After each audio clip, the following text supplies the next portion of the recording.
Pero duro. Vi que te fue bien en el examen, viejo, qué chévere. Sí, sí, el domingo lo hice, creo que tuve una pregunta ahí mal porque saqué creo que Sí, 4 de 5. 4-5, sí. No, pero bien, estuvo bien. Qué bueno eso. Sí, sí, no, y las preguntas sí estaban, hay algunas que sí, pues digamos que uno cuando no tiene como mucho conocimiento del tema, y fueron unas preguntas ahí como duritas. ¿Sí? Sí, sí, sí, Ay, hermano. estaban ahí como duritas, pero bueno, así es que uno aprende. Qué bueno, qué bien, me alegra eso, hermano. Sí, pues mira que solamente el examen lo presentaron los tres hombres. Eh, Tú, Ebner y ¿quién? Cristian. Ah, bueno, los tres que están aquí en la sesión. Entonces, sí, no sé qué le pasó a las muchachas, hermano, pero bueno, pues ahí yo sé que un cero hace reaccionar. Claro, eso sí. Sí, qué vaina. Pero bueno. Bueno, yo arrancamos de una, ¿les parece? Con eso salimos, si terminamos antecito, salimos más rápido, ¿les parece? Listo, perfecto. Listo, qué Listo, profe. bien. Hola, Cristian y Edner, bienvenidos. Vi que les fue bien en el examen, hermano, qué chévere. Gracias, profe. Buenas noches. Buenas noches, compañeros. ¿Qué tal? ¿Todo bien, Cristian? Bien, sí, señor. Bien, bien, qué bueno, hermano, me alegra. Entonces, bueno, hoy vamos a mirar una parte conceptual porque, muchachos, a partir de la próxima sesión, hermano, esto se viene de frente con puros ejercicios, ¿sí? Entonces, pues necesito que esta parte conceptual quede lo más, digamos que queden muy bien esos conceptos porque los vamos a utilizar en los ejercicios que vamos a desarrollar, ¿ok? No van a ser ejercicios así como tan de contador, pero sí, por ejemplo, vamos a enfocarnos en temas industriales que para poder determinar los costos y cómo los vamos a calcular, cuál es la diferencia entre los costos variables y los fijos, etcétera, etcétera. ¿Listo? Entonces, pues nada, les pido el máximo de atención en esta última clase teórica porque el resto que viene ya nos metemos con ejercicios. ¿Listo? Entonces, voy a compartirles pantalla y arrancamos.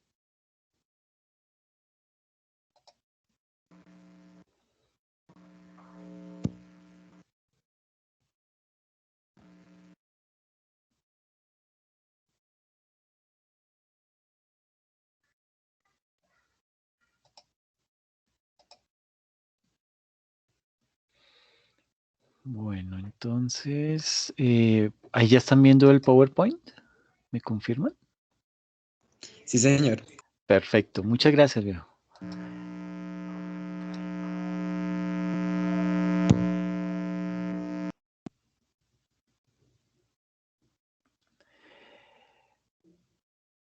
Bueno, entonces, el día de hoy vamos a hablar acerca de lo que son de lo que es la clasificación y los elementos del costo. ¿Listo? Entonces, pues digamos que voy a empezar con un casito práctico en donde pues básicamente vamos a describir la importancia que tienen los costos y cómo el mal manejo de los costos puede llevar a la quiebra a una empresa, ¿ok? Y no es cualquier empresa de la que vamos a hablar. Vamos a analizar el caso de General Motors en Estados Unidos, ¿sí? Y me enfatizo, o bueno, digamos que resalto el tema de General Motors en Estados Unidos precisamente porque, digamos que eh, esta compañía ha sido una de las compañías líderes en todo lo que tiene que ver en el sector industrial y pues ha sido como mm, ese ejemplo a seguir por el resto de las compañías. No sé si ustedes conocieron, bueno, yo creo que les había hablado acerca del caso de los tres grandes en Estados Unidos. Y uno de esos tres grandes es General Motors, el otro es Ford y el otro es Chrysler, ¿ok? Del sector automotriz. Ahora, ¿por qué el sector automotriz es tan importante en Estados Unidos? Sucede que, eh, digamos que ha sido un sector que ha logrado desarrollarse muchísimo y ha logrado implementar muy buenas prácticas a lo largo del tiempo, ¿ok? Ahora, ¿qué pasa? Que estas empresas tienen tan muy bien definidos sus procesos y tan bien definidos sus costos que pues ellos tratan de no salirse de esos márgenes y cuando algo pasa, perdón, cuando algo pasa, digamos que lo logran ajustar de una manera tan rápida que es como imperceptible para el usuario, ¿ok? Ahora, digo que las compañías automotrices tienen una gran relevancia en Estados Unidos y el gobierno de Estados Unidos las protege tanto, es porque cuando Estados Unidos entra en guerra, eh, estas empresas, bueno, en realidad todas las empresas, hay una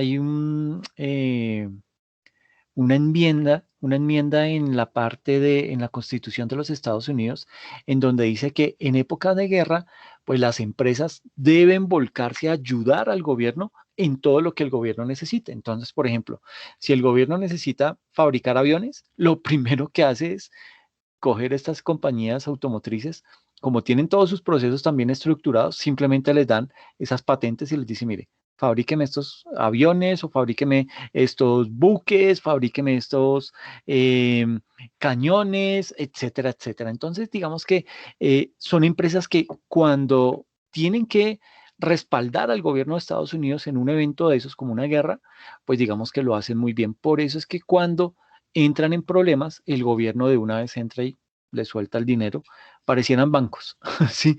Entran y de una vez les sueltan muchísimo dinero para ayudarlas, ¿ok? Entonces, imagínense que este caso se llama General Motors colapsa bajo el peso de sus costos fijos, ¿ok? Después de casi 80 años de ser el fabricante de automóviles más grande del mundo, General Motors se vio obligada a solicitar una protección por quiebra en el año 2009. Y es preciso este año, digamos que en el año 2008 surgió la crisis financiera, una crisis financiera que obviamente pues tuvo su origen en Estados Unidos y sobre todo fue en el sector hipotecario. Bueno, en el sector financiero, pero específicamente en el sector hipotecario. Entonces, pues digamos que uno podría, digamos que ir como atando cabos para poder determinar, ah, mira, a esta gente los tocó esa crisis, ¿ok? Eh, y continúa el caso, dice que el descenso en ventas y el incremento de competidores japoneses como Toyota y Honda afectaron a la viabilidad de General Motors, dados sus altos costos fijos, que no disminuyeron en la medida en que se reducía el número de automóviles que fabricaba y haciendo que las ventas declinaran. ¿Qué tiene que ver ahí con los costos fijos? Sucede que las empresas en Estados Unidos, eh, varias de ellas pues tienen sus sindicatos, unos sindicatos muy bien estructurados, no sindicatos como los de Colombia, que tratan de llevar a la quiebra a las empresas, estos más bien tratan de ser como muy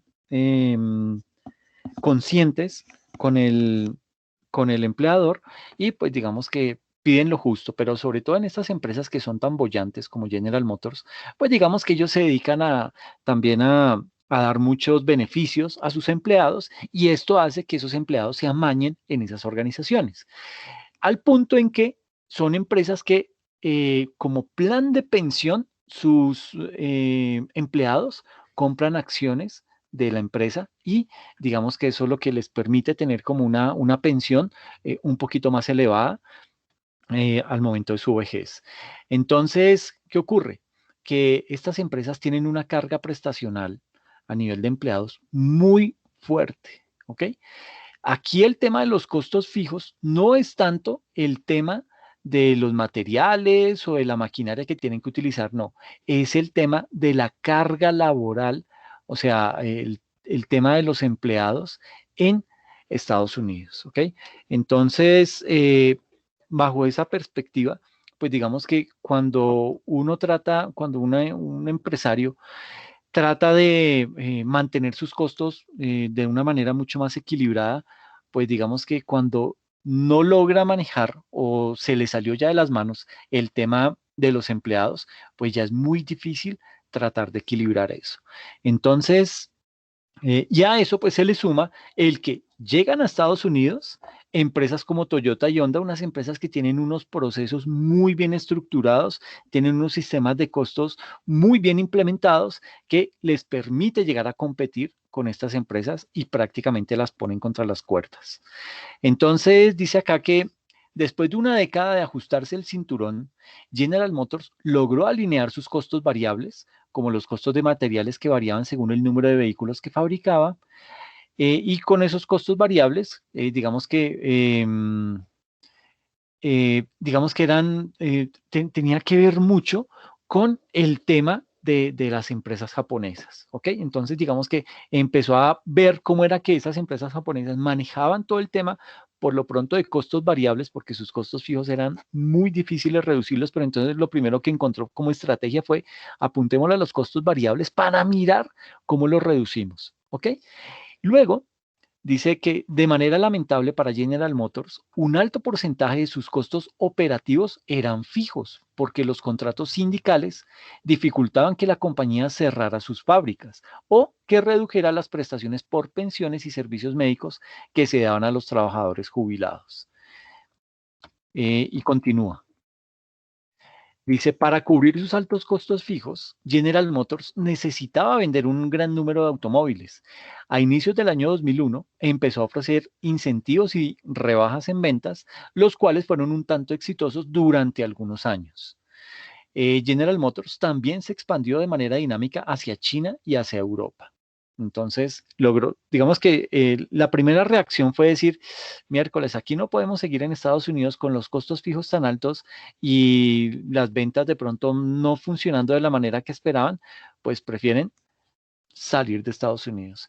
Entonces, buscan mercados como China, como México, como Brasil, para poder poder crear allá sus plantas y poder reducir esa carga prestacional. ¿Ok?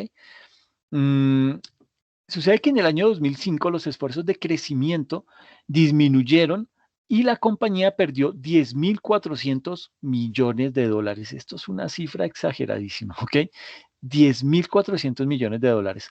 Como resultado, General Motors emprendió un plan de reorganización, cerrando más de una docena de plantas, eliminó decenas de miles de puestos de trabajo, redujo las prestaciones en los planes de retiro para sus más de 40.000 trabajadores asalariados y congeló su programa de pensiones.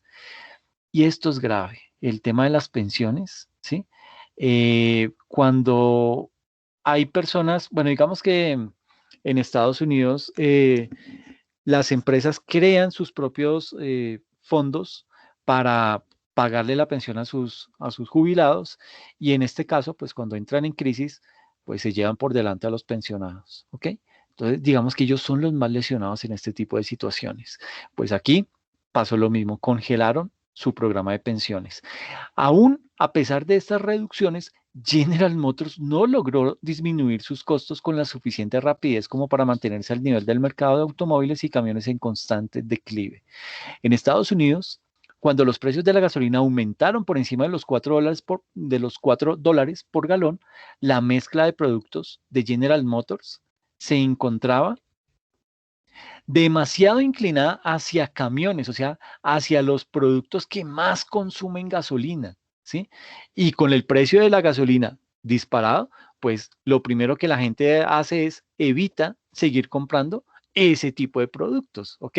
Entonces, se dedicaba mucho al tema de camiones, camionetas y vehículos todoterreno que consumían demasiada gasolina, todos los cuales se enfrentaban en su totalidad disminuciones significativas en ventas, porque es apenas obvio.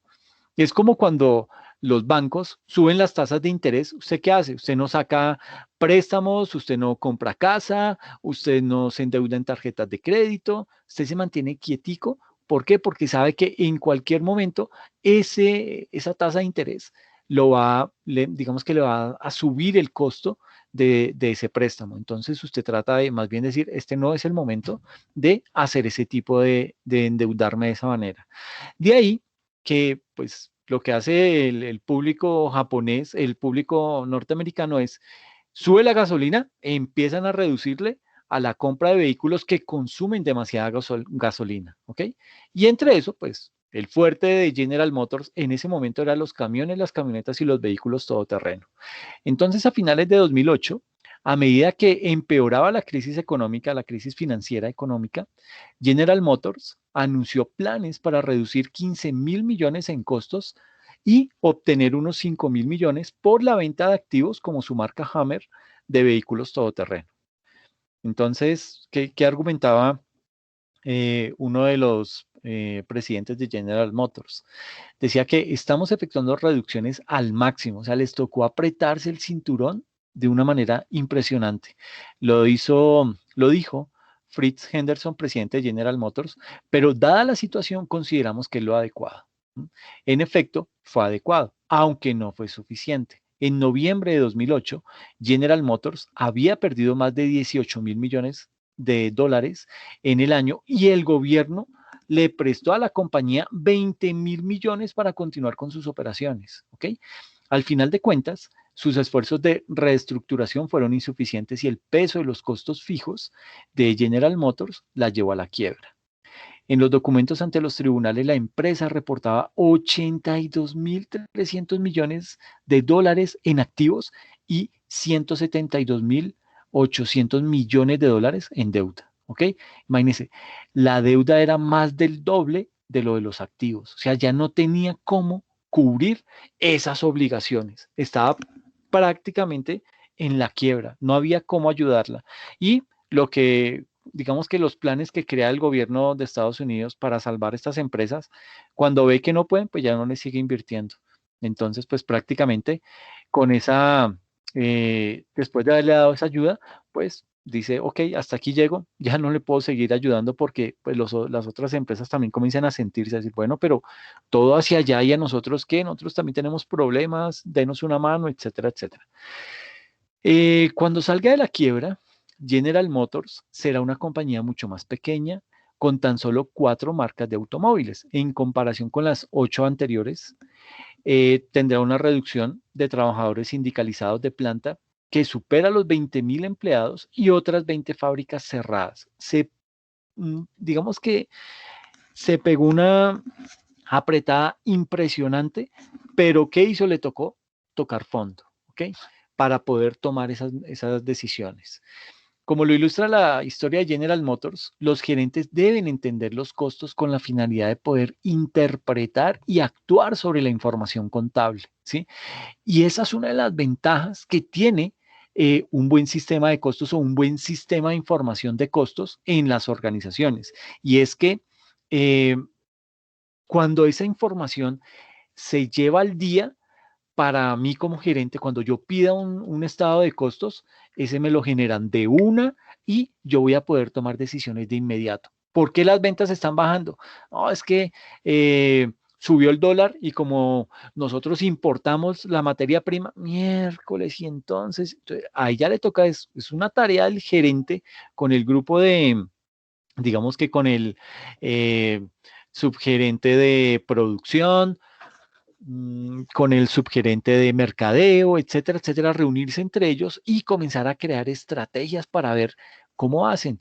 O le suben el precio a los productos que están fabricando, lo cual pues va a ser contraproducente porque lo primero que va a hacer el público es dejar de consumir ese tipo de productos. ¿Por qué? Porque están caros.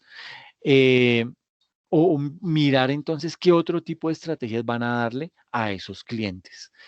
Eh, y aquí nos dice que las organizaciones tan variadas como United Way, Clínica Mayo y Sony generan reportes que contienen una variedad de conceptos y términos de costos que los gerentes necesitan para poder operar sus negocios.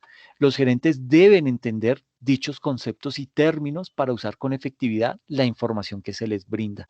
Por eso es bien relevante el tema de costos en las organizaciones, ¿ok? Entonces, bajo esa perspectiva, vamos a hablar acerca de lo que es la contabilidad financiera, la contabilidad administrativa y la contabilidad de costos. Pues, como muchos de ustedes lo habrán visto en sus clases de contabilidad, este es el ciclo contable, ¿sí?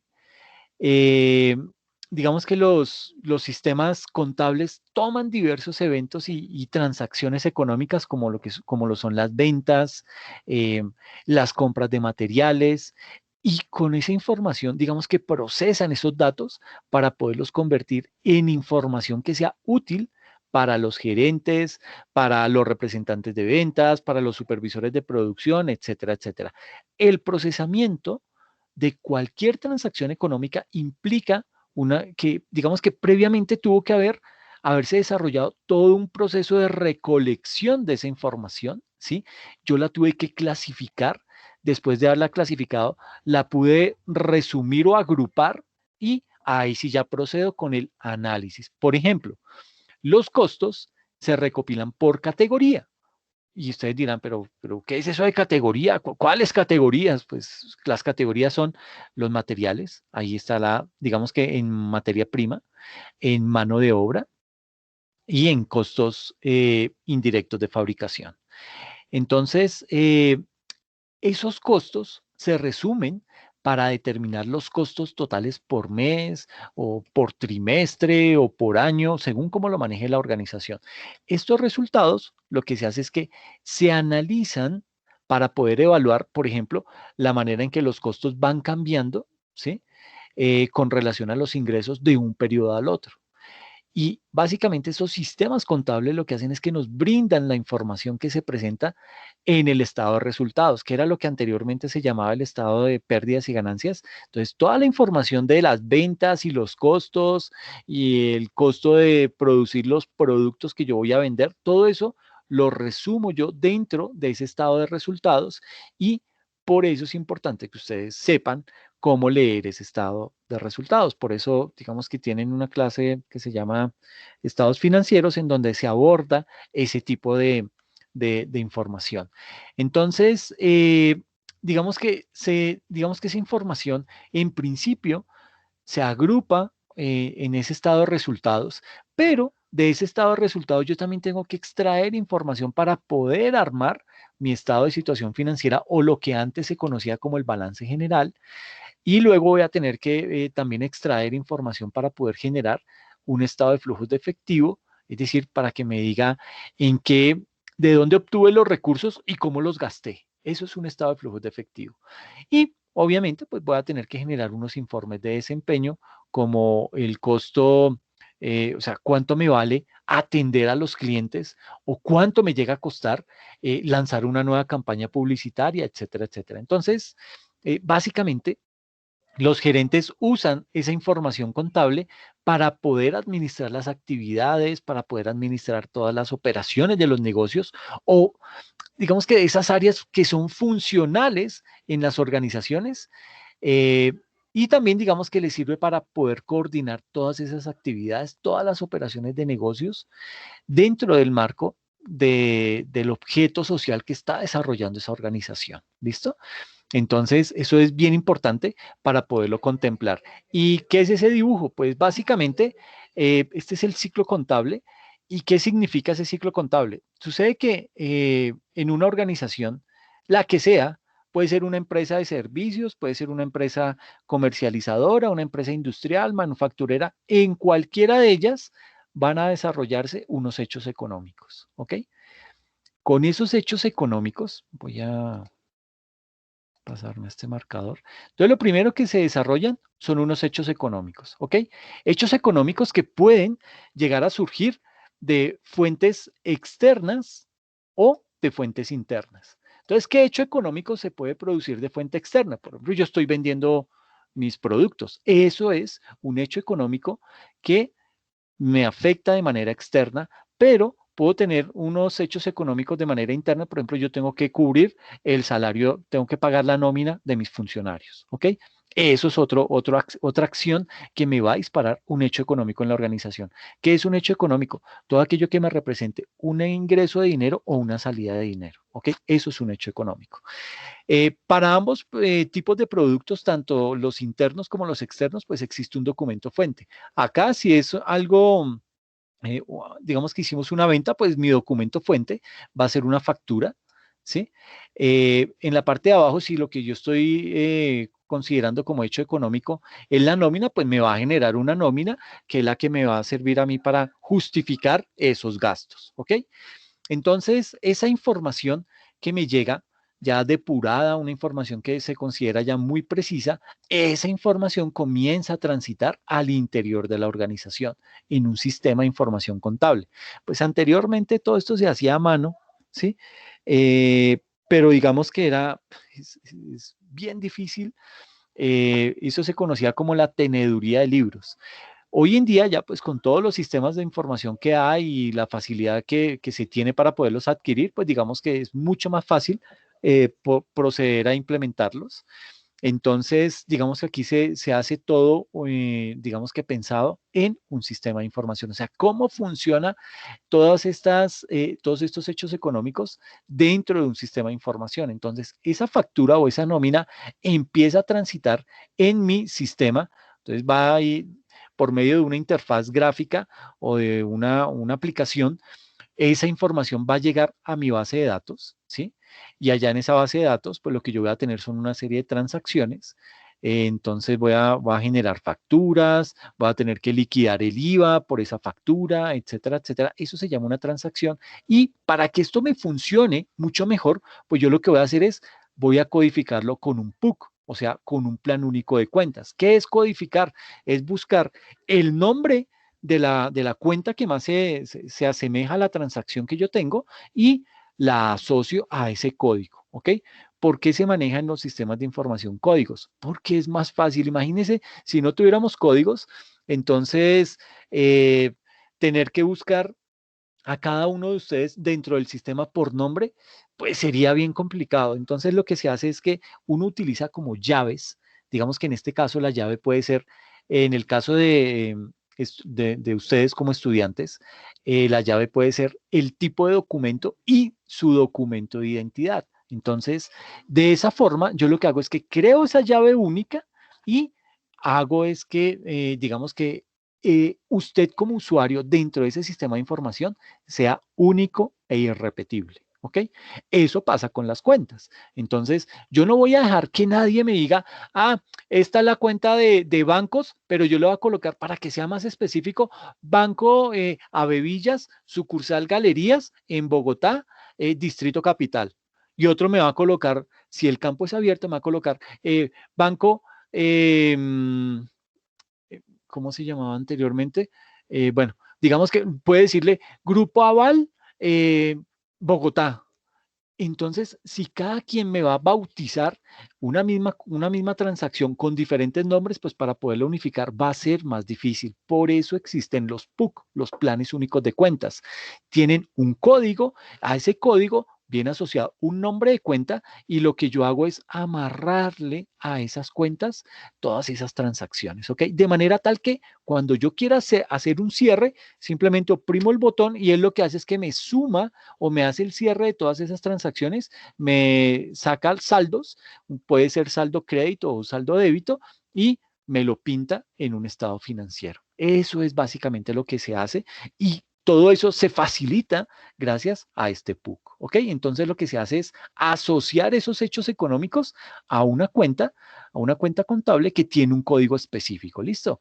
Entonces sucede que esas transacciones cada día se hace un resumen de comprobante diario, porque pues imagínese, sería bien difícil si no se hiciera ese resumen de comprobante diario. Imagínese el gerente de Almacenes Éxito a nivel Colombia, pues el hombre se vuelve loco si le mandan todas las facturas de todos los almacenes de un día. Para procesarlo, además no sabe cuál fue el producto que más se vendió, no sabe si la oferta que implementaron ese día funcionó o no funcionó. Eso no le sirve a él no le sirve la información así de discriminada. Para un gerente hay que resumirle esa información, hay que sintetizarla de una manera coherente pero confiable para que él pueda tomar decisiones con base en eso. Entonces, lo primero que se hace es un comprobante diario. Con ese comprobante diario, él va a poder determinar, ok, ¿cuánto fueron las ventas del día de hoy a nivel nacional? Por tantos miles de millones. Ok, ¿cuál fue la ciudad que más vendió? Ah, fue Bogotá. Ok, ¿cuál fue el almacén que más vendió en Bogotá? El, el éxito de la 170. Ah, perfecto. Entonces toca seguirle destinando más recursos al éxito de la 170 porque es el que más vende. ¿Sí? Eso puede ser una decisión que él tome con base en este resumen de comprobante diario. ¿Ok? Entonces, ese resumen de comprobante diario tiene que surtir un procesamiento. ¿Por qué? Porque es que yo no solamente voy a contabilizar, voy a generar un resumen de mis ventas, yo voy a tener que realizar un resumen de mis compras, de los impuestos que estoy cobrando, de los impuestos que me están reteniendo, voy a tener que contabilizar todas esas actividades que en el día a día se mueven en una organización, ¿ok? Que si saqué un préstamo con un banco, pues lo voy a tener que incluir ahí. Hago ese cierre, se hace ese cierre de comprobante de diario y surte un proceso denominado procesamiento. Entonces, comienza a cerrar todas las cuentas al final de la jornada, saca saldos y digamos que ya lo va agrupando de una manera mucho más clara. Y todo esto se hace por medio de la base de datos. Entonces, ese es el primer proceso. Ese primer proceso pasa acá abajo y vuelve y continúa.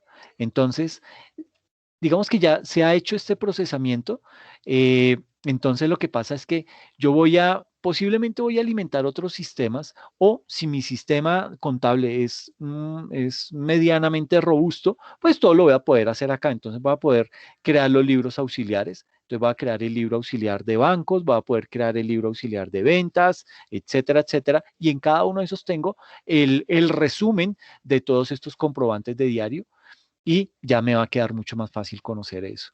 Cuando ya tengo esos libros auxiliares, yo lo que hago es creo el libro diario, ¿sí? Entonces, todos estos son libros que se crean de manera eh, electrónica en un sistema de información para tenerlos ahí, digamos que bajo custodia, ¿ok? Esto lo hace el sistema de información y ese sistema de información solo va a tener acceso el área contable y el contador va a ser el único que va a poder de pronto modificarlos. El resto solamente los va a alimentar. El resto de funcionarios del área de contabilidad solamente se va a dedicar a alimentar ese sistema de información, ¿ok? Ya con ese libro diario, pues yo puedo crearlo lo que es el libro mayor y balances, el libro de inventarios, etcétera, etcétera. Y esos libros, ya cuando yo tengo estos libros, yo ya estoy en capacidad de oprimir el botón que dice generar estados financieros. Y ahí me sale el estado de situación financiera, que era lo que antes conocíamos como el balance general. Voy a tener el estado de resultados, que era el que antes llamábamos estado de pérdidas y ganancias, el estado de cambios en la situación financiera, el estado de cambios en el patrimonio y el estado de flujos de efectivo, ¿ok? Y obviamente todos estos estados financieros, pues digamos que como tienen tanta información, se agrupan en algunas cuentas y uno a veces dice, pucha, ¿esta cuenta qué significa? ¿Qué está en esa cuenta? Ok, pues para eso existe algo que se denomina las notas a los estados financieros, ¿ok? Es decir, cuando yo elaboro el estado de situación financiera, yo le coloco un numerito a cada cuenta o a la cuenta que yo quiera explicar en estas notas a los estados financieros y allá hago el detalle. Esto es como, haga de cuenta unos anexos en donde yo puedo decir, la cuenta caja. Por qué tuvo aumento este año? Fue que nos pagaron o, no, o recuperamos una inversión, hicimos una gestión de cobro de cartera, la razón que sea, eso se explica acá en las notas a los estados financieros. Uno nunca ve un estado financiero con una explicación ahí al lado, ¿sí? Porque si no, eso sería hartísimo de leer. No, en el estado financiero solamente van cifras, ¿ok? Van los nombres de las cuentas del estado y las cifras, y por lo general lo que se hace es que se muestra comparativo a un año, o sea, de un año a otro. Entonces, y si yo necesito explicar algo, pues lo voy a hacer precisamente en este apartado de los estados financieros que se llama notas a los estados financieros. ¿Ok? ¿Hasta ahí es claro o en algo tienen alguna dudita?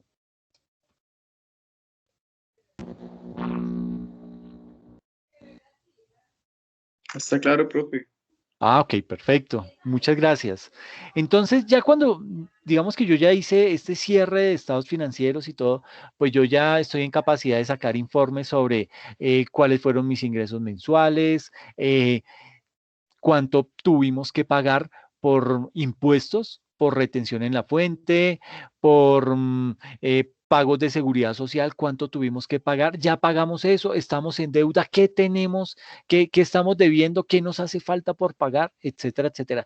Pero todo eso lo hago cuando yo ya he logrado cerrar este sistema de información, esas transacciones las logro hacer ese cierre y digo, hasta aquí voy a hacer el cierre, de aquí para adelante queda para el siguiente cierre, no significa que es que voy a parar la operación o voy a cerrar el almacén todo un fin de semana solo porque estoy haciendo el cierre, no, eso uno lo que hace es oprime un botón denominado cierre y él recoge todas las cuentas y las marca para que no vayan a quedar dentro del siguiente cierre del próximo periodo. ¿Ok? No las vaya a contemplar. Entonces, eso es más o menos lo que se hace dentro de un sistema de información. ¿Ok? Entonces, digamos que eh, el estudio de lo que se conoce como la contabilidad de costos dio como resultado diversas nociones acerca de la manera en que los gerentes y los contadores contribuyen en la operación exitosa de sus organizaciones. ¿Por qué? Porque es que esta información, no, digamos que los datos con los que yo lleno este sistema de información, pues no es suficiente para yo poder decir, la empresa está bien. No, yo tengo que interpretar todo esto y poderle decir al gerente, hermano, ¿sabe qué? Si no actuamos rápido frente al incremento de las ventas, esta empresa no va a aguantar, entonces vamos a tener problemas, ¿listo? Más o menos eso es lo que se hace con las decisiones que toman los gerentes, ¿listo?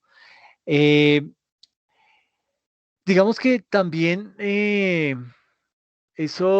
bueno, también los prepara a los gerentes para el desempeño de diversas funciones de liderazgo al interior de las organizaciones. Muchas compañías grandes, ¿sí? Qué sé yo, Nike, Tesla, Apple, Google, todas estas grandes compañías tienen altos ejecutivos, pero que se caracterizan por una cosa específica y es que tienen muy buenos antecedentes o muy buenos conceptos contables. Y eso les ayuda a ellos a entender este tipo de información. ¿Ok? Entonces, ténganlo ahí presente. Esto no es para echarlo en saco roto. Que eso, los estados financieros, eso es solo para el contador. No, ustedes como gerentes o dueños de sus propias empresas van a necesitar interpretar esa información. Ese es el diagnóstico que les va a decir qué tan bien o qué tan mal está la organización en determinado momento. Entonces sucede que con frecuencia los gerentes requieren que la información de un sistema contable se reporte o se presente de una manera distinta. Por ejemplo, la información de una orden de ventas, ¿cómo vendría a ser? Entonces sucede que el gerente de ventas quizás esté interesado en el monto total de ventas, ¿sí? eh, para poder determinar la comisión que deberá pagarse, no solamente a él como gerente, sino a todo su pool de funcionarios que le colaboran en esa área. Entonces, de pronto, para él esa es la motivación más importante, ¿ok? Pero para el gerente de distribución, su motivación es otra. Él está más interesado en las cantidades que están establecidas en las órdenes de ventas por región geográfica. Entonces, él tiene que empezar a planear cómo va a distribuir esos productos de una buena manera, de forma tal que pueda cumplirle a los clientes, no le vaya a llegar con 5, 6, 8, 15 días de retraso y esto lo que va a hacer es que posiblemente va a ser un cliente que se va a perder, ¿ok? Permítame un momentico, por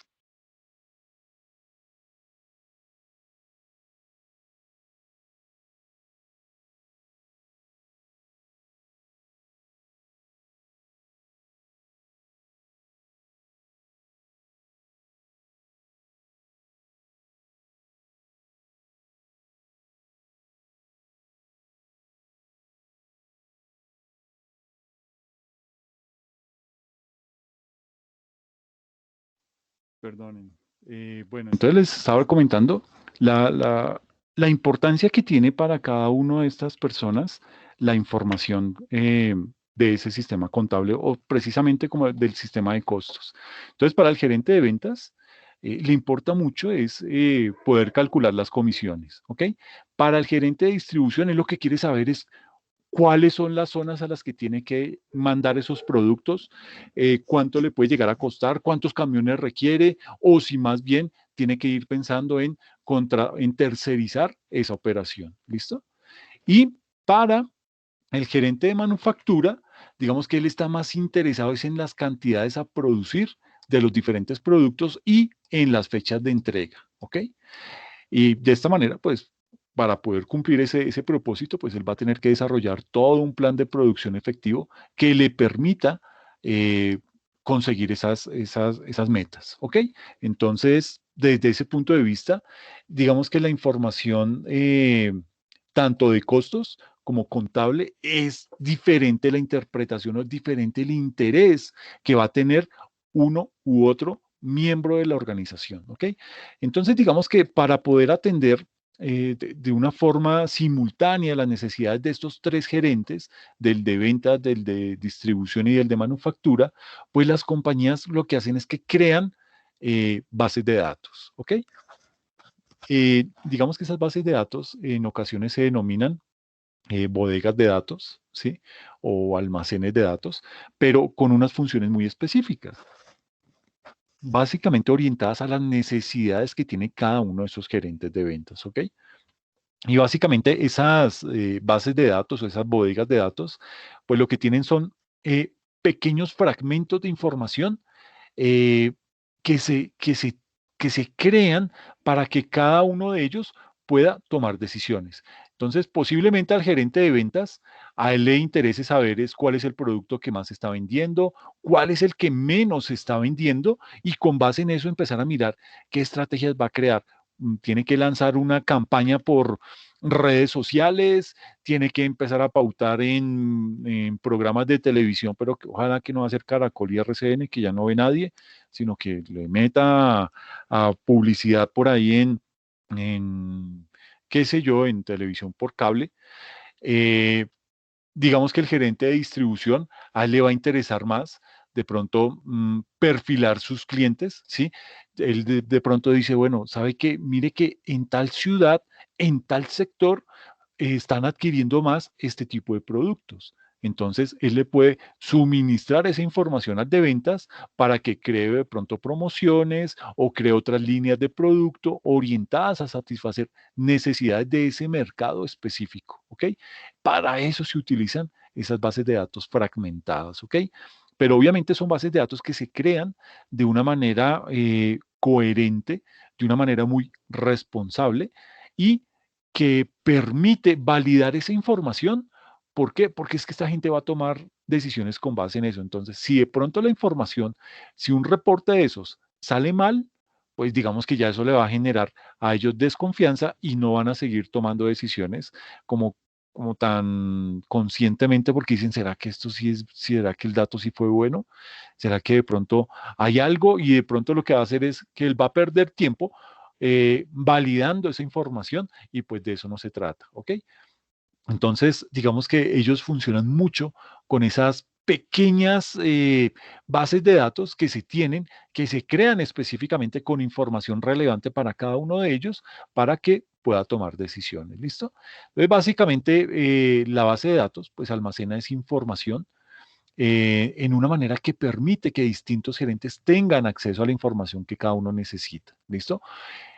Muchas compañías están construyendo sus propios sistemas de planeación de recursos empresariales, eh, que básicamente lo que hace es, pues digamos que esos sistemas de información consisten en tener unas bases de datos individuales que recopilan datos y son utilizados en las aplicaciones que dan apoyo a esas actividades empresariales de la organización. ¿Como cuáles? Como compras, como producción, como distribución, ventas, etcétera, etcétera, ¿ok? Eh, y digamos que ahí en ese punto es cuando la contabilidad financiera y la contabilidad administrativa tienen metas diferentes, ¿sí?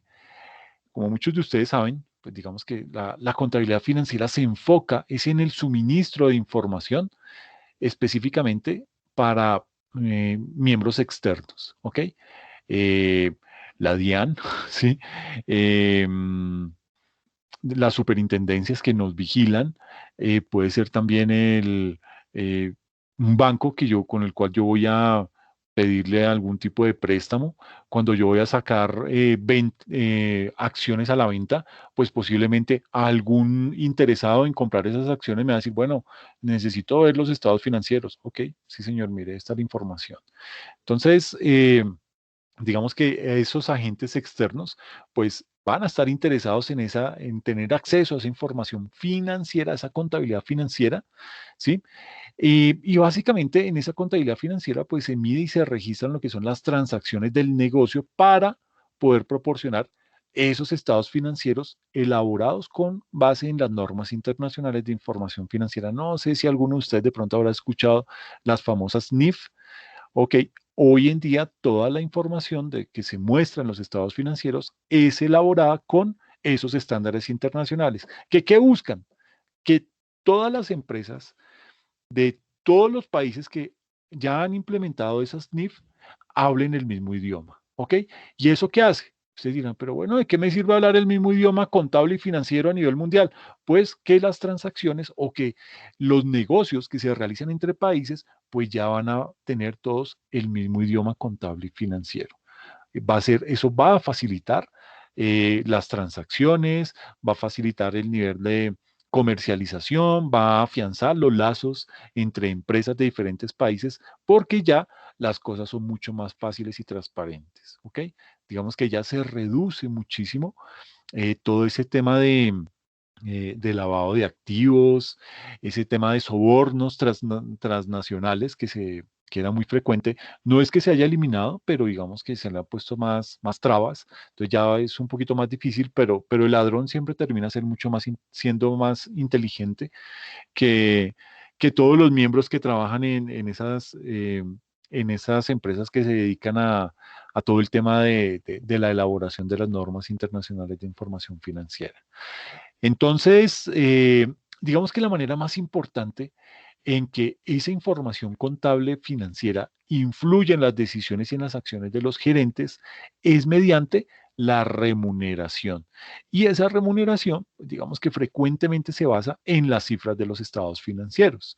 Entonces, por lo general, los gerentes lo que hacen es que se trazan unas metas y le trazan unas metas a la par a su gerente de ventas, al gerente de distribución, al gerente de manufactura y les dice, bueno, mis amores lindos, si vendemos tantos cientos de miles de productos a nivel nacional y tantos cientos de miles de productos a nivel internacional, yo les voy a dar unas bonificaciones a cada uno de ustedes y obviamente pues esas bonificaciones para que las distribuyan con todo su equipo de trabajo. Entonces es una forma de crear esos incentivos, pero que se hacen con base en cifras reales, ¿ok? Se hace con base en cantidades vendidas, en utilidades obtenidas, etcétera, etcétera. Pero esa es una única información que va a poder ser extraída de los estados financieros, ¿listo? Ahora, eso frente a lo que es la contabilidad financiera. La contabilidad administrativa lo que hace es que mide, analiza y reporta información financiera y no financiera para ayudarle a los gerentes a tomar decisiones encaminadas al logro de objetivos de la organización. ¿Y qué hacen los gerentes? Pues los gerentes usan la información de la contabilidad administrativa para poder desarrollar, comunicar e implementar las estrategias que ellos necesitan para dinamizar su negocio. Digamos que los gerentes también usan la información de la contabilidad administrativa para poder coordinar el diseño de productos, ¿sí?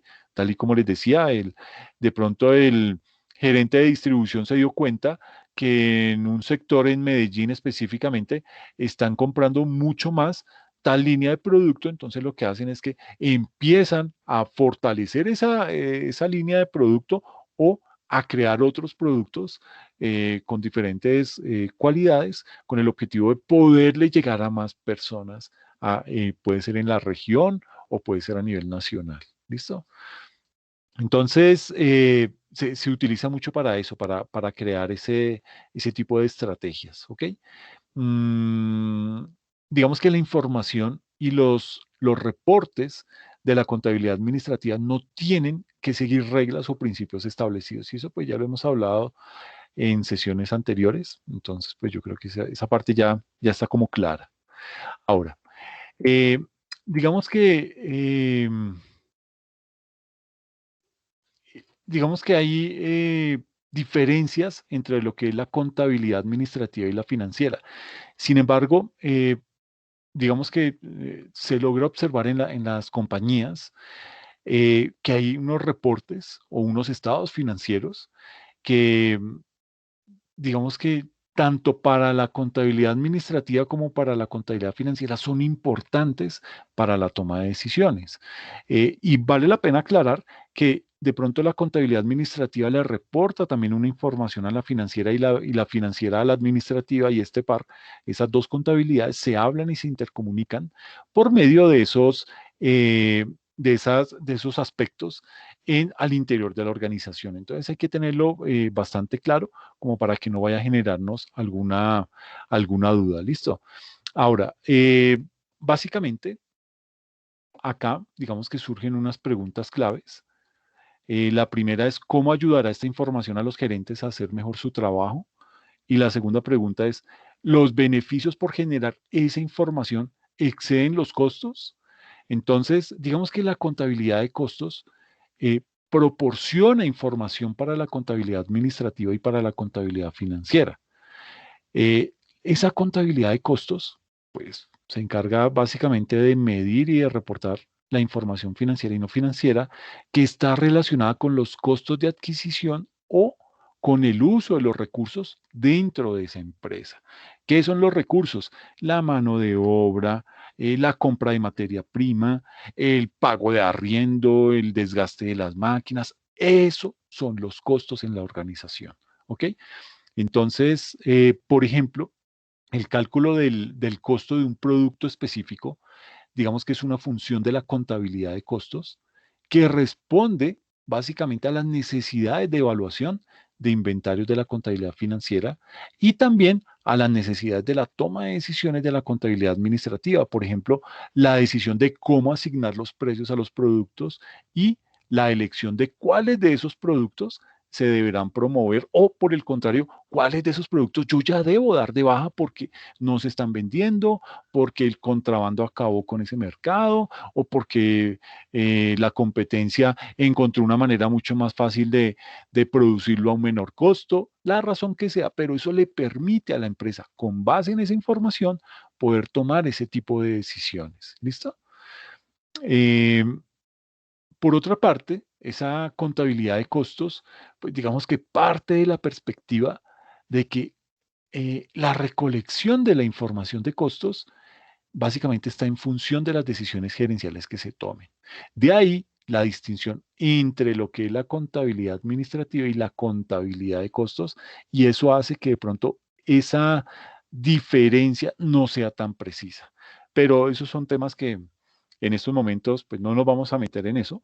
Ahorita nos interesa muchísimo es llegar a poder diferenciar lo que son, bueno, esto ya lo habíamos hablado, lo que son lo que es con las diferencias o similitudes entre contabilidad administrativa y contabilidad financiera. Y luego viene ya lo que nos interesa de manera mucho más específica y es la clasificación de los costos. ¿Y por qué es importante esto? Porque la próxima sesión que vamos a tener, vamos a hablar de lo que es el proceso de costeo y las precisiones sobre lo que se conoce como el apalancamiento operativo. Entonces ahí vamos a ver unos ejercicios, vamos a tocar algunos, esta clasificación de costos la vamos a tocar dentro de esos ejercicios. Entonces, ahí vamos a tener que organizar algunos conceptos para poder clasificar esa información en alguno de estos tipos de costos. ¿Listo? Entonces, digamos que desde esta clasificación de los costos, podemos decir que los costos se clasifican de acuerdo con el enfoque que se les dé y, y desde ese punto de vista, entonces vamos a encontrar costos según la función, ¿sí? Costos según su identificación, costos según el periodo en que se llevan al estado de resultados, o lo que antes se conocía como el PIG, costos según su comportamiento y el último, costos según el momento en que se determinan esos costos, ¿ok? Entonces, en cada uno de estos, digamos que cada uno de estas clasificaciones tienen unas subclasificaciones. Y eso es lo que vamos a empezar a discriminar de aquí en adelante. ¿Listo? Entonces, lo primero que vamos a hablar es de los costos según la función. ¿Qué es eso?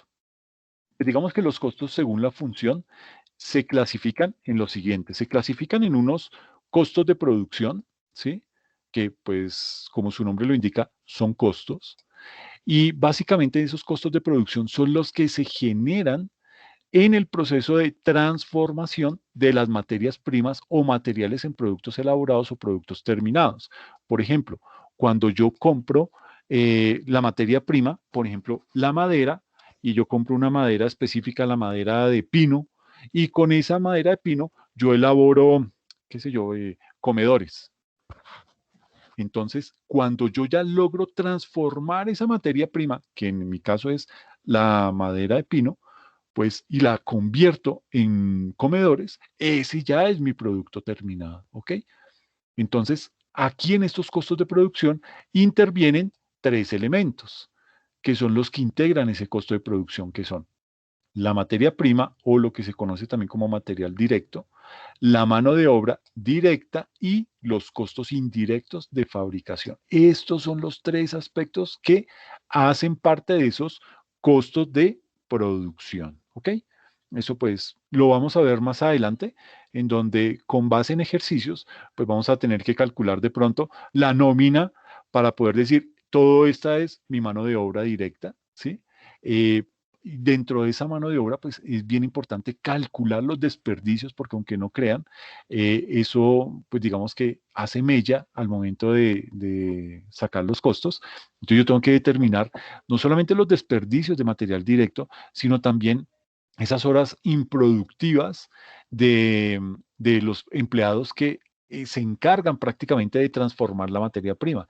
¿Para qué? Para poder determinar con exactitud cuál es el verdadero costo de, por concepto de mano de obra para poder convertir, para poder transformar esa materia prima en comedores.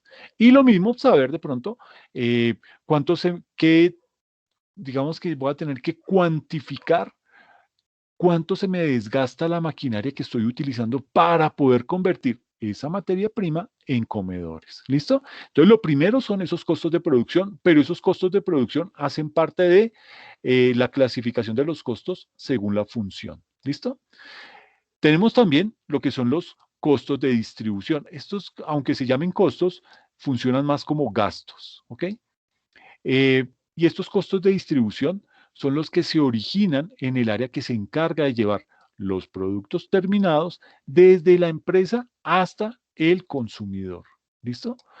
Por ejemplo, todos los sueldos y las prestaciones sociales de los empleados del departamento de ventas, ¿sí? Las comisiones a los vendedores, esos gastos de publicidad, esas campañas que se hacen por redes sociales, todo eso entra acá, hace parte de lo que son los famosos costos de distribución.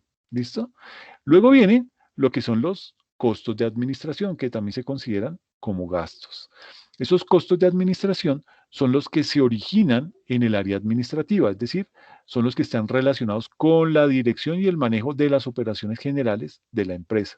Por ejemplo, los sueldos y las prestaciones sociales del gerente, del personal de contabilidad, de todas esas otras personas que no hacen parte directamente de la transformación de la materia prima, pero que si ellos no estuvieran, pues sería muy difícil que la empresa operara. Entonces los debo cuantificar, pero no los voy a llevar como un costo, sino lo llevo como un gasto. ¿Ok? ¿Por qué? Porque es que si yo sumo todos estos gastos, estos conceptos que estoy manejando acá como gasto y como gasto, en el punto 2 y en el punto 3, si yo los incluyo como si fueran costos reales, el precio del producto se me va a elevar. ¿Ok? ¿Por qué? Porque me cuesta más producirlo. Entonces, yo no puedo afectar el precio del producto por algo que directamente no me está afectando la transformación de esa materia prima. Entonces lo voy a llevar como un gasto. ¿Ok? Eso lo vemos cuando estemos haciendo el estado de costos, ¿listo? Pero es simplemente lo que les decía, es tener estos conceptos claros, ¿bien? Entonces, la razón de considerar estos costos de distribución como un gasto, o sea, algo no recuperable, y esos costos de administración también llevarlos como un gasto, algo no recuperable, a diferencia de si los hubiera llevado como costos de producción que están dentro de esos costos que son recuperables. ¿Por qué digo que es recuperable? Porque ese costo yo se lo voy a incrementar lo voy a contemplar al momento que vaya a determinar el precio de venta de ese comedor. ¿Por qué? Porque ahí voy a tener que sumarle la mano de obra de los operarios que transformaron la materia prima, voy a tener que contemplar la factura de haber comprado la materia prima y todo lo que es las puntillas, el barniz, la pintura, todo ese tipo de cosas hace parte de ese material directo. ¿Ok? Entonces lo voy a utilizar. Y también tengo que contemplar ahí el desgaste de las máquinas. Entonces, todo eso es un costo, pero cuando se dice que es costo es porque lo voy a recuperar. En el momento en que yo venda ese producto, ahí estoy recuperando una parte de ese costo. Mientras que estos gastos no los voy a recuperar, pero los tengo que incluir para poder decir, ah, mire, vender esos productos, si los logro vender, tengo que contemplar que también hubo unos gastos de más que me afectaron esa operación, ¿ok? Y voy a tener también, en última instancia, lo que se conoce como los costos financieros. Estos también se consideran gastos, algo que yo no voy a recuperar más adelante, ¿ok? Pero los tengo que contemplar dentro de mis estados financieros. ¿Qué son esos costos financieros? Son los que se originan por la obtención de recursos ajenos que la empresa necesita para su desenvolvimiento, es decir, un préstamo, ¿ok? Entonces, no tengo, yo como socio mayoritario o como dueño de la compañía, no tengo más dinero, pues me va a tocar ir a golpear la puerta de un banco para que, oiga, hágame un favor, présteme dinero que necesito continuar desarrollando mi objeto social. No se preocupe, mire mis estados financieros, yo tengo cómo responderle, tengo tanta maquinaria, tengo una bodega, lo que necesite. Ahí lo puede demostrar por medio de los estados financieros, ¿ok? Entonces, nótese que a pesar que según la función, según esa clasificación de los costos, según la función, se clasifican en costos de producción, costos de distribución, costos de administración y costos financieros, y aunque todos arrancan con ese primer nombre, costos, básicamente no todo es costo, o sea, no todo lo puedo recuperar. No todo lo puedo recuperar al momento en que venda ese producto, ¿ok?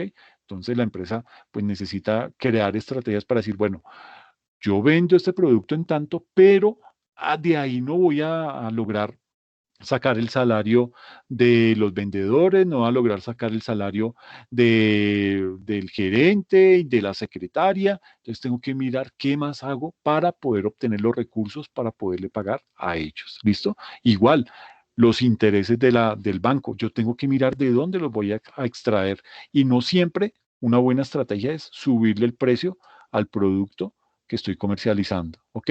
¿Por qué? Porque eso me puede dejar puede hacer que la competencia me gane mercado, ¿ok? Simplemente mis clientes a los que yo ya les estaba vendiendo el producto a un precio y después se lo incremento, pues fácilmente ellos van a buscar otro producto, ¿listo? O van a buscar más bien otra empresa que les pueda satisfacer las necesidades que ellos tienen específicamente en ese momento, ¿listo?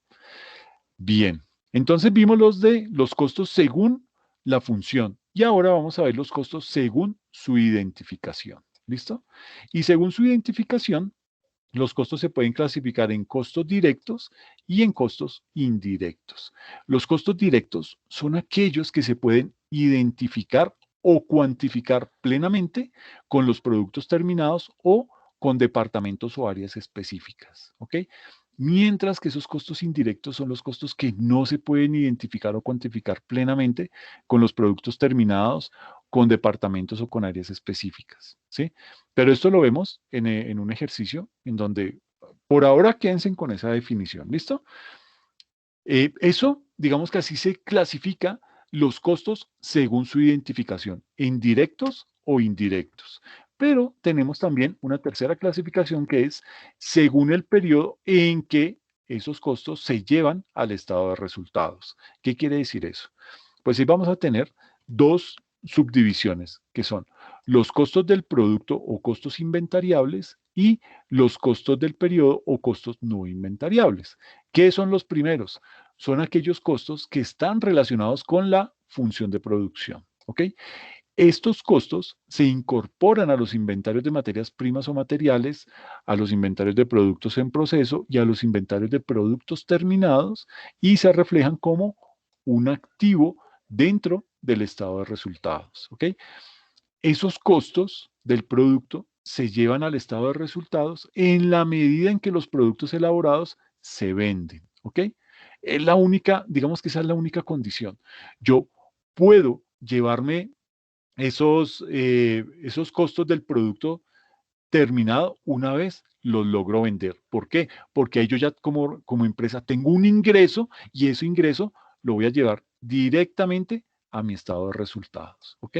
Entonces, pues digamos que es la única manera en la cual yo me puedo llevar ese costo para el estado de resultados cuando lo logro vender. ¿Ok? En la medida en que los productos elaborados se venden, afectando el renglón costo de los artículos vendidos. ¿Ok? Entonces yo, cuando voy a elaborar mi estado de resultados, yo voy a arrancar con dos ítems impajaritables, que son las ventas o los ingresos que tuve por vender esos productos y el segundo renglón es cuánto me costó a mí producir esos productos para poderlos vender. ¿Ok? Entonces ahí ya tengo una primera utilidad, lo que se conoce como la utilidad bruta. ¿Listo? Ese es mi primer dato. Bien. Pero también tengo unos costos del periodo o costos no inventariables, que es, los primeros son costos directamente, es decir, los voy a recuperar, pero los segundos son gastos. Y gastos se supone que no los recupero. Básicamente estos costos del periodo, costos no inventariables, son aquellos que se identifican con intervalos de tiempo y no con los productos elaborados. Se relacionan con las funciones de distribución y de administración y se llevan al estado de resultados en el periodo en el cual se incurren. Entonces yo voy a tener primero, como les decía, mi estado de resultados tiene unas ventas, que ahí es a donde voy a obtener todos los ingresos de ese periodo y tengo que calcular cuánto me costó producir esos productos que logré vender y eso lo resto y obtengo la primera utilidad, que se conoce como la utilidad bruta. A esa utilidad bruta le empiezo a descontar todos estos gastos o esos costos del periodo que son costos no inventariables. Y eso me va a, digamos que me va a seguir depurando ese estado de resultados para poder llegar a lo último y poder determinar cuál es la utilidad. ¿Ok? Listo. Luego llegamos a la cuarta clasificación, que es según su comportamiento. Y según su comportamiento, los costos se clasifican de la siguiente manera. Según su comportamiento respecto del volumen de producción o venta de productos ya terminados, los costos se clasifican en costos fijos, costos variables y costos semifijos, semivariables o mixtos. ¿Ok? ¿Qué son los primeros? ¿Qué son esos costos fijos? Son aquellos costos que permanecen constantes en su magnitud dentro de un periodo determinado, independientemente de los cambios registrados en el volumen de operaciones realizadas. Luego, los costos variables son aquellos cuya magnitud cambia en razón directa al volumen de las operaciones realizadas y los semifijos o semivariables o mixtos, cualquiera de esos nombres se le pueden colocar, son los que tienen un componente de costos fijos y otro de costos variables. No se afanen si esto está ahí como medio enredado, tenga las definiciones ahí listicas para la próxima sesión, porque ahí vamos a tener que echar mano de esto, vamos a tener que clasificar diferentes tipos de materiales, diferentes tipos de honorarios, diferentes tipos de salarios para poder decir, ah, esto es un costo fijo y el otro lo vamos a llevar como un costo variable y vamos a tener que utilizar criterios para poder ubicar un ítem, ya sea en un costo fijo, en un costo variable o en un costo semifijo o semivariable. ¿Listo? La última clasificación se denomina los costos según el momento en que se determinan los costos. ¿Ok? Bajo esa premisa, digamos que existen dos subdivisiones, que son los costos históricos y los costos predeterminados. ¿Qué son los primeros? ¿Qué son esos costos históricos? Son aquellos costos que se determinan con posterioridad a la conclusión del proceso productivo o periodo de costos. ¿Listo? Y los predeterminados son aquellos que se determinan con anterioridad al proceso productivo o al periodo de costos. ¿Listo? Entonces ya con eso, digamos, esas son las clasificaciones de los costos. ¿Listo? Ahora vamos a ver lo que son los elementos del costo. Los elementos del costo, digamos que en una empresa industrial o en una empresa manufacturera pueden distinguirse tres funciones básicas, que son la producción, las ventas y la administración. ¿Ok? Entonces, para llevar a cabo cada una de esas tres actividades, producción, ventas o administración, la empresa tiene que efectuar ciertos desembolsos por pago de salarios, ¿sí? Por pago de arriendo, por pago de servicios públicos, por pago de materiales, etcétera, etcétera. Esos gastos o esas erogaciones reciben el nombre de costos de producción o gastos de administración o gastos de venta, ¿ok? Según la función a la que pertenezca. Entonces yo lo voy a tener que clasificar en cada uno de esos tres ítems. Pueden ser costos de producción o pueden ser gastos de administración o gastos de ventas. Entonces, sucede que los primeros, los costos de producción, digamos que esos costos de producción se transfieren, es decir, cuando yo digo que se transfieren es porque lo voy a capitalizar, ¿sí? Ese costo, ese valor de ese costo en el que tuve que incurrir para producir ese producto, yo lo que voy a hacer es, se lo voy a incluir a ese producto y de esa manera lo que estoy haciendo es capitalizándolo, ¿ok? Entonces, digamos que esos costos de producción se transfieren al inventario de productos terminados, ¿ok? Cuando yo ya tengo mis comedores en madera de pino y ya están totalmente terminados, ahí es cuando esos costos de producción se los transfiero directamente a ese inventario de productos terminados. ¿Listo? En otras palabras, el costo de los productos terminados está dado por los costos de producción en que fue necesario incurrir en la organización para poder fabricarlos, ¿ok? Por esta razón, a los desembolsos relacionados con la producción es mejor llamarlo costos y no gastos, ¿ok? ¿Por qué? Porque lo voy a recuperar más adelante, ¿listo?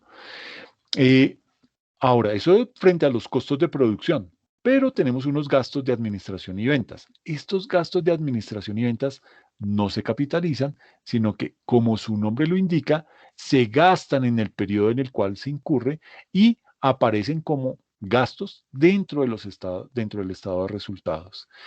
Y como ya lo hemos dicho, los costos de producción son esos costos que se generan en el proceso de transformar las materias primas, o sea, cuando tengo la madera de pino bruta, tengo las tablas ahí, no sé qué hacer con eso, entonces cuando tengo esa materia prima y la transformo ya en el producto terminado, ¿listo?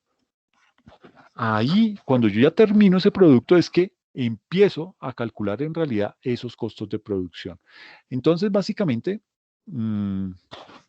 digamos que son tres los elementos esenciales que integran los costos de producción. Los costos de producción son lo más importante en tema de costos. Yo sé que hablamos de costos variables, de costos directos, de costos indirectos, de costos antes de llevarlo al estado de resultados, etcétera, etcétera. Quédense ahorita simplemente con los costos de producción. Y los costos de producción tienen tres elementos que son los más importantes. En principio tenemos lo que son los materiales. ¿Y qué son los materiales? Pues no son más que la materia prima que va a ser sometida a operaciones de transformación o de manufactura para, digamos que para transformar o para cambiar física o químicamente esa materia prima antes de que pueda venderse como un producto terminado. Entonces, en el caso de nuestro comedor en madera de pino, pues digamos que nuestra materia prima va a ser la madera, ¿ok? Esa es la que vamos a tener que transformar y convertirla en sillas, vamos a tener que hacer cortes, vamos a tener que usar pegante, vamos a tener que usar puntillas, tornillos, y eso pues va a requerir unas herramientas. Entonces, si yo soy un taller muy sofisticado, entonces voy a tener de pronto... ya todo muy automatizado y eso va a hacer que gane tiempo. Entonces voy a sacar comedores cada 2, cada 3 días, ya totalmente terminados. Entonces digamos que de esa forma, todo eso hace parte de esos materiales, ¿listo? Esos materiales de los que les estoy hablando se dividen en dos. Se dividen en materiales directos y en materiales indirectos, ¿ok? Entonces, recopilando.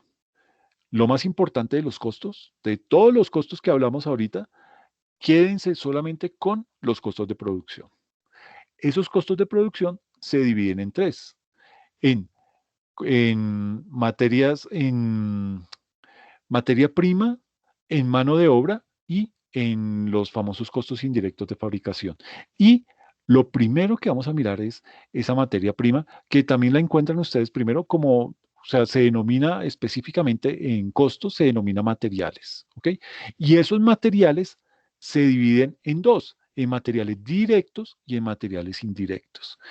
Los materiales directos son todos los materiales que están sujetos a transformación y que cumplen simultáneamente dos condiciones, que es plenamente identificable en el producto terminado. Entonces, nuestro material directo viene siendo la madera de pino. ¿Por qué? Porque es plenamente identificable en el producto terminado. Sabemos que ese comedor es un comedor hecho en madera pino. ¿Listo? ¿Por qué lo sé? Porque la madera es de un color específico, porque es más resistente, por la razón que sea. Algo tendrá para que me permita a mí como cliente que voy a ir a comprar un comedor, decir, yo quiero un comedor en madera de pino porque es que se me hace que son los mejores, yo ya tengo buenas referencias, ya tuve uno de esos, la razón que sea. ¿Ok?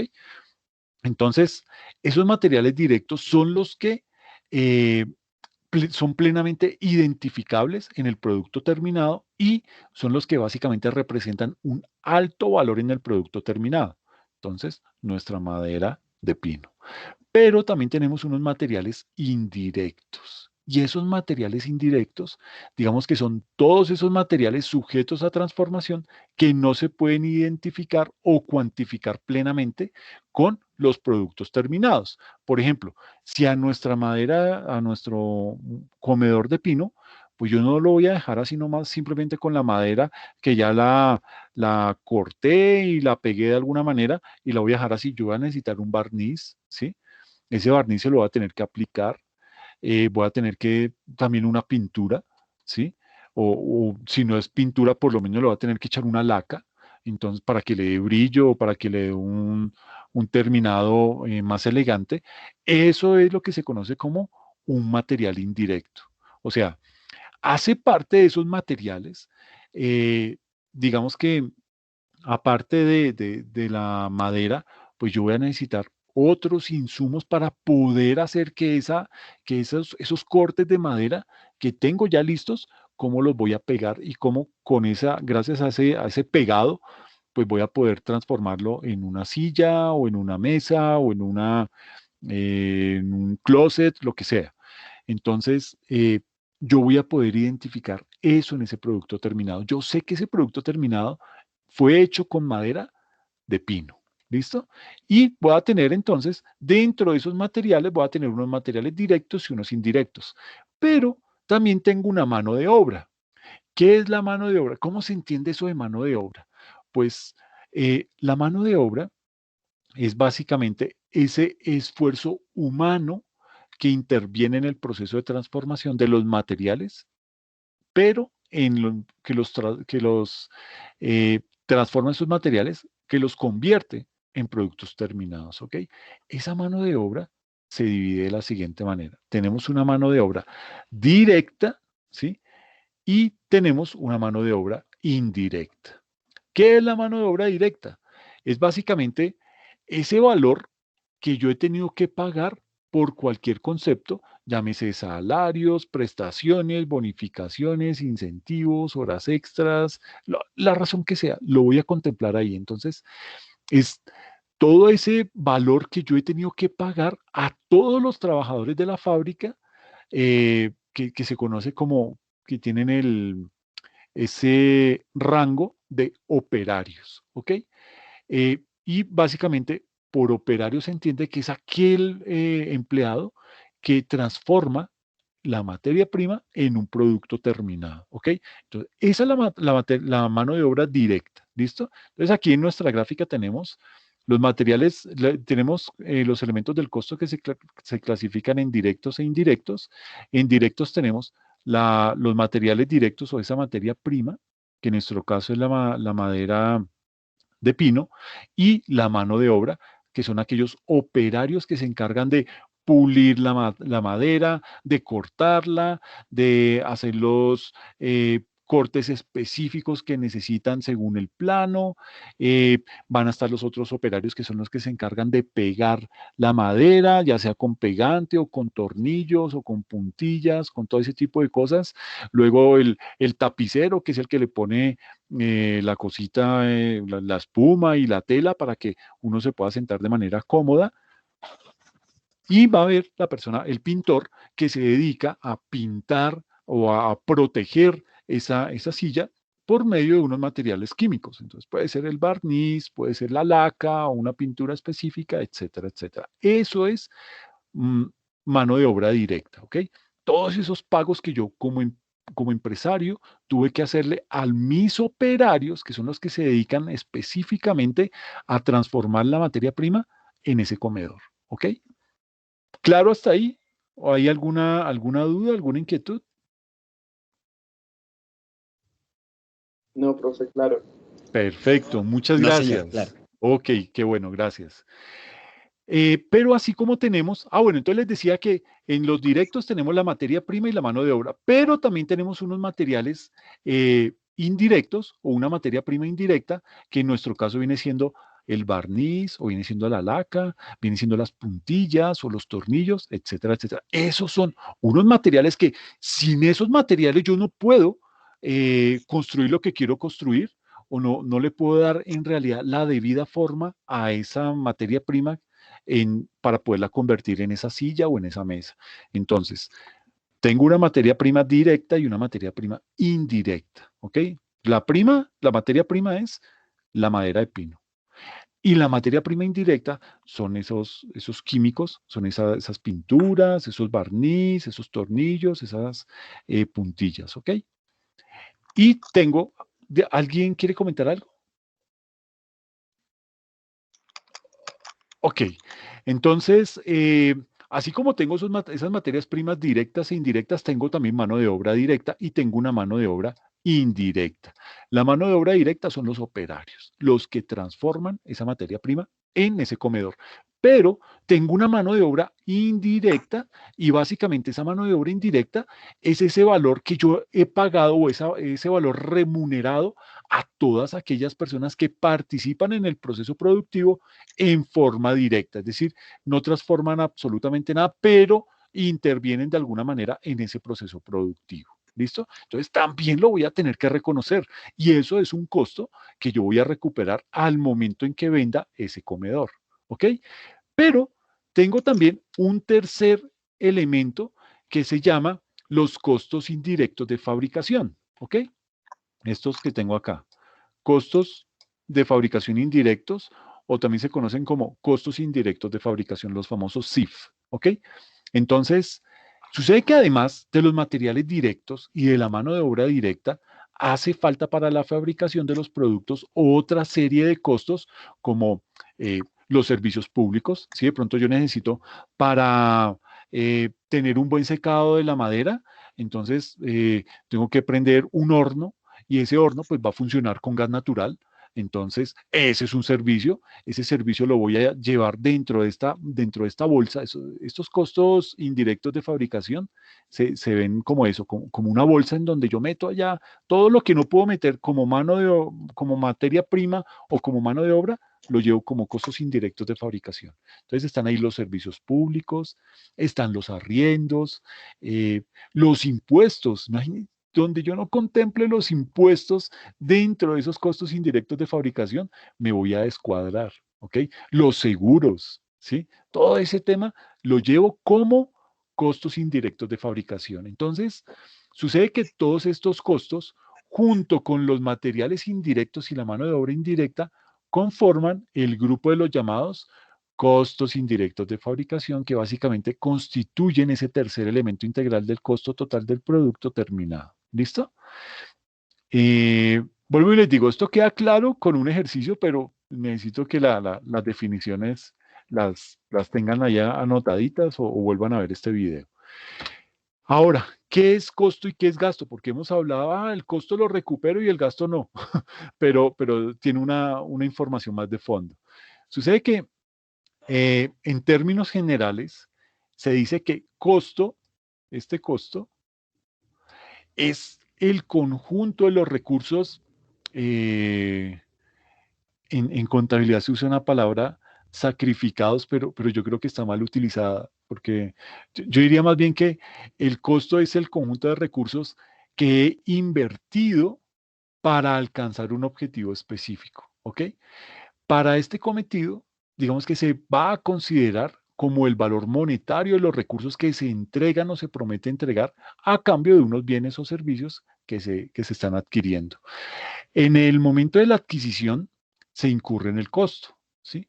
En otras palabras, puede decirse que el costo es capitalizable. Por eso yo les decía, este tema del costo va a capitalizarse al momento en que yo venda el producto, ¿ok? O sea, lo voy a recuperar. ¿Listo? A eso hace referencia el costo. Es un tema que lo voy a recuperar. Se capitaliza, es decir, que puede ser que yo ahorita lo esté invirtiendo, pero en un momento dado, en la venta específicamente, es cuando yo recupero ese valor. Ese costo que invertí, lo voy a recuperar. A eso hace referencia, se capitaliza. ¿Ok? Se dice que todo aquello que forma parte del producto se puede considerar como costo. ¿Ok? El costo, digamos que se transfiere y se comercializa. ¿Por qué se transfiere y se comercializa? Porque cuando yo ya tengo mi comedor listo, ya lo tengo totalmente terminado, yo cuando calculo el precio de venta, ahí estoy incluyendo ese costo y digo, por eso es que lo transfiero, se lo voy a transferir al comprador del comedor para que él, cuando me lo pague, yo recupero ese costo y puedo seguir trabajando, puedo seguir produciendo otros comedores, ¿ok? Se dice que ese costo acumula en un proceso de transformación, es decir, en la medida en que yo voy haciendo mi comedor, voy pasando por procesos. Entonces, primero viene el secado de la madera, entonces, ahí tuve que incurrir en un costo, en el costo del gas natural para poder secar la madera, la persona que estaba pendiente para que esa madera dentro de ese horno no se me fuera a quemar. Bueno, yo estoy aquí diciendo cosas traídas de los caballos, yo no sé si esa madera la meten a un horno o cómo la secan, lo desconozco prácticamente, pero hagan de cuenta que surte ese proceso de meterse a un horno y allá la secan. Una vez ya esté seca, entonces pasa a un área de corte con base en unos planos y todo eso. Entonces, todo eso, digamos que cada vez que va pasando de un proceso a otro, ese proceso le va agregando un valor, le va agregando un costo a ese producto, ¿ok? Por eso se dice que se acumula en un proceso de transformación, ¿ok? Y gasto, por gasto se entiende que es una expresión en términos monetarios, en términos de dinero, de los valores que se han asignado al consumo de bienes y servicios, pero con una característica específica, que es en un periodo determinado. ¿Ok? Ese gasto es indispensable para el normal funcionamiento de un ente económico. No genera ingresos, no genera utilidades, es un gasto. Pero sin eso no podríamos operar. Entonces, ¿quiénes son gasto? Costo son los operarios, los que directamente transforman esa materia prima. Pero gasto somos los otros empleados de la compañía. Entonces ahí tenemos al gerente de ventas, al gerente general, a las secretarias, a el mensajero, todos esos cargos de más, digamos que vienen siendo ese gasto que se dice que no se recupera, sí, pero digamos que sin ellos no funcionaría la empresa de la manera que está funcionando hoy en día. Puede ser que más adelante yo pueda hacer algún tipo de transformación, algún tipo de reingeniería, pero a hoy, como estamos, esas personas son indispensables para el normal desarrollo de la organización. Entonces, básicamente, un gasto no se recupera, ¿ok? No es capitalizable y no lo puedo incluir dentro del costo del producto. ¿Por qué? Porque se me dispara, se me eleva el precio y pues no voy a ser competitivo. Dentro de estos, como gastos, se puede considerar las actividades de administración, las actividades de venta o de financiamiento. Por eso decíamos que si pedíamos un crédito a un banco, ese pago de intereses, eso lo voy a llevar aquí como gastos de financiamiento. Y por lo general se considera gasto toda aquella actividad que es independiente a la producción. ¿Ok? Entonces, esas son las diferencias. Ahora, costo y gasto puede considerarse lo mismo, pero con unas diferencias fundamentales como las siguientes. Digamos que en primera instancia, la función a la que se asigna. Entonces, los costos se relacionan con la función de producción, mientras que los gastos lo hacen con las funciones de distribución, de administración y de financiamiento. ¿Ok? Entonces, ahí está otra diferencia. Los costos directamente están asociados a la función de producción, los gastos con las otras funciones de la empresa, administración, distribución y financiamiento. Desde el tratamiento contable, sucede que los costos se incorporan a los inventarios de materiales directos, a los inventarios de productos en proceso y a los inventarios de productos terminados, y se reflejan como un activo dentro del estado de situación financiera o de lo que se conoce como, lo que se conocía como el balance general. Los costos de producción se llevan al estado de resultados de una manera paulatina, es decir, cuando y a medida que los productos elaborados se van vendiendo, lo cual pues digamos que va a terminar afectando el renglón de costos de los productos vendidos. Pero eso, tranquilos que eso lo vemos con un estado financiero, ¿listo? Y básicamente los gastos de distribución, los gastos de administración y de financiamiento no corresponden al proceso productivo, es decir, no se incorporan al valor de esos productos terminados, sino que se consideran costos del periodo, por ello se llevan al estado de resultados inmediatamente en el periodo en que se incurren. ¿Listo? Y ya para terminar, ¿listo? ¿Por qué no pasa esto? Entonces, ¿cómo se calculan los costos? Entonces, digamos que hay tres mecanismos, ¿ok? Tenemos en primera instancia lo que es el costo primo. ¿Qué es eso el costo primo? Les explico esto porque lo van a encontrar en algún libro, ¿listo?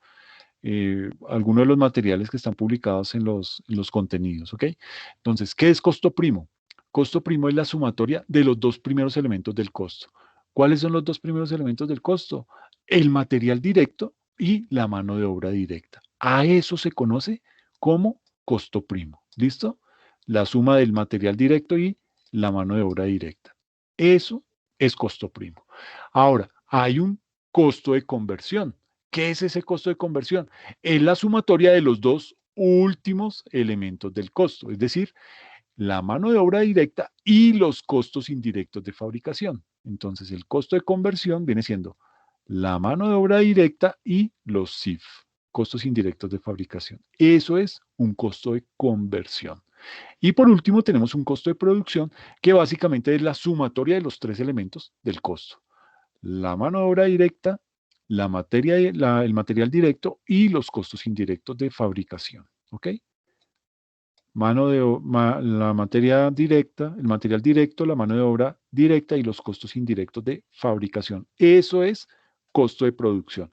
Entonces, esto es importante porque con base en eso vamos a tener que hacer los ejercicios que les digo que vamos a empezar a trabajar de aquí en adelante.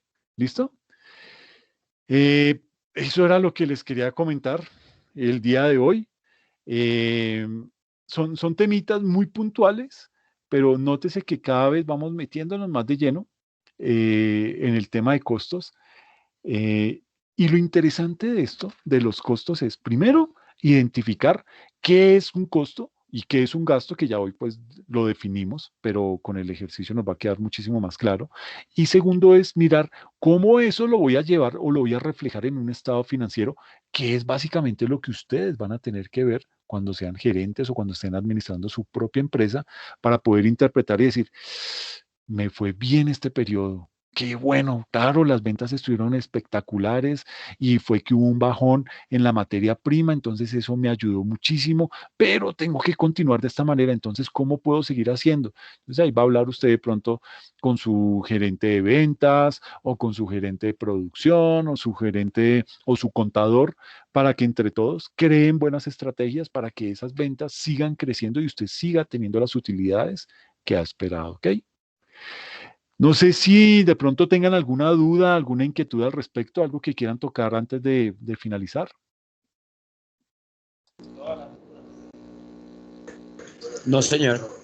Ok, Ebner, perfecto, muchas gracias. Tú, Diego, No, profe. ¿todo bien? Qué bueno. Todo bien. Listo, listo, perfecto. Entonces, pues nada, les agradezco mucho la asistencia,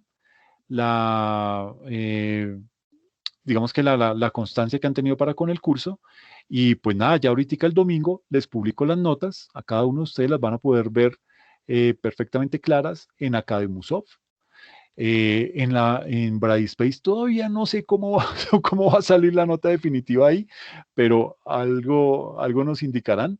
Pero en Academusoft ya la van a poder ver con total confianza, ¿listo? Academusoft es prácticamente el registro, el sistema de notas, ¿ok? Entonces ahí es en donde es indispensable que aparezca la nota definitiva, ¿listo? Y en Brightspace van a poder ver la nota del taller, la nota del examen, y ahí pues van a poder calcular la definitiva. ¿Listo? Bueno, muchachos, no es más por hoy. Les agradezco muchísimo y pues nada, nos estamos hablando. ¿Listo? Cuídense mucho. Vale, profe, gracias. Feliz noche.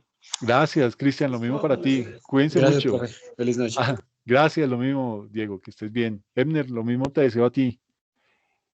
Y tengo por acá a Laura. Laura, cuídate mucho. Que te vaya muy bien.